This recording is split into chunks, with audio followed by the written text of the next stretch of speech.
അച്ഛാ, നിത്യ പാരമ്പര്യങ്ങൾ കാത്തു സൂക്ഷിക്കുന്ന പെണ്ണല്ലേ അച്ഛാ. ആണുങ്ങൾക്ക് വിളമ്പിക്കൊടുത്തതിന് ശേഷം മാത്രം ഭക്ഷണം കഴിക്കുന്ന തനി പരമ്പരാഗത പെണ്ണ്. അതെ, അമ്മ എപ്പോഴാണ് ഭക്ഷണം കഴിക്കുന്നത്?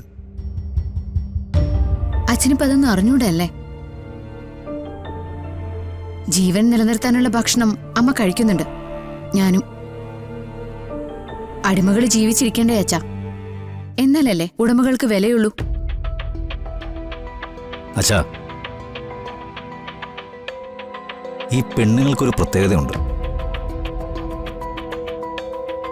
അവർക്ക് പറയാനുള്ളതൊക്കെ ചെറിയ ചെറിയ വാചകങ്ങളായിട്ട് ഇങ്ങനെ ഭംഗിയായിട്ട് പറഞ്ഞ് ആണുങ്ങളുടെ നെഞ്ചിലിട്ട് കുത്തുന്നൊരു രീതി.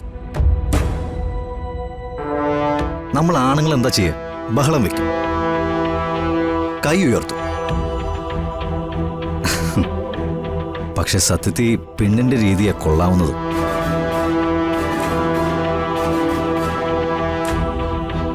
അധികം രക്തച്ചൊരിച്ചിലില്ല, പക്ഷേ കൊള്ളേണ്ടത് കൊള്ളേണ്ടടുത്ത് കൊള്ളുകയും ചെയ്യും.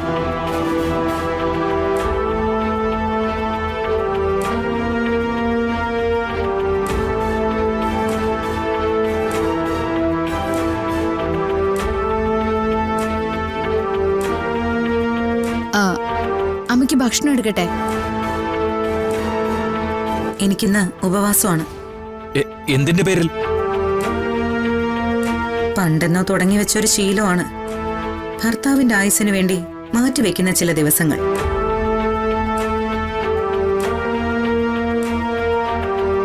പണ്ടത്തെ കാലത്ത് ആരൊക്കെയോ ചേർന്നുണ്ടാക്കിയ ചില മണ്ടത്തരങ്ങൾ.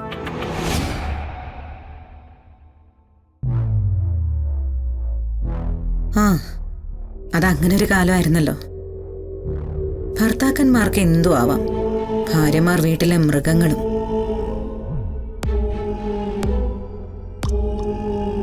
അച്ഛാ, നമുക്കിപ്പോ ആണും പെണ്ണും തമ്മിലുള്ള ബന്ധമൊക്കെ മാറി മാറി വരുവാണല്ലോ. എന്തെങ്കിലും ഒരിക്കല് പെണ്ണുങ്ങൾ ആണുങ്ങളെ നിയന്ത്രിക്കുന്ന കാലം വരുമോ നമ്മുടെ നാട്ടില്? വന്നുകൂടാന്നൊന്നുമില്ലല്ലോ. അപ്പോ ഇനിയുള്ള കാലം പെണ്ണിനോട് ഫൈറ്റ് ചെയ്യേണ്ടി വരുമല്ലേ? തല പൊക്കാൻ നോക്കുന്നവരെ അടിച്ചമർത്താൻ ശ്രമിക്കുന്നത് ഒരു സുഖമുള്ള ഏർപ്പാടാ. വിളമ്പലും ഊട്ടലും എല്ലാം കഴിഞ്ഞ് അടുക്കളവാതിൽ അടയ്ക്കണം. അതും ശീലം കൊണ്ട് ചെയ്യാൻ പറഞ്ഞതാ. പുറത്തു നിന്ന് ആരും ആക്രമിക്കാൻ വേണ്ടി ഇങ്ങോട്ട് കയറില്ല.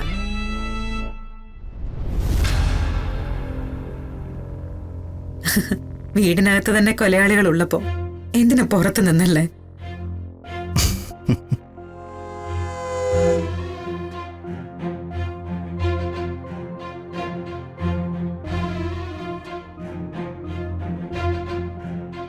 അച്ഛാ, അച്ഛനെന്തിനാ ഈ അമ്മ ഓരോന്ന് പറയുമ്പോ ഡള്ളാവുന്ന്? അതൊന്ന് കഴിച്ചു തീർത്ത്.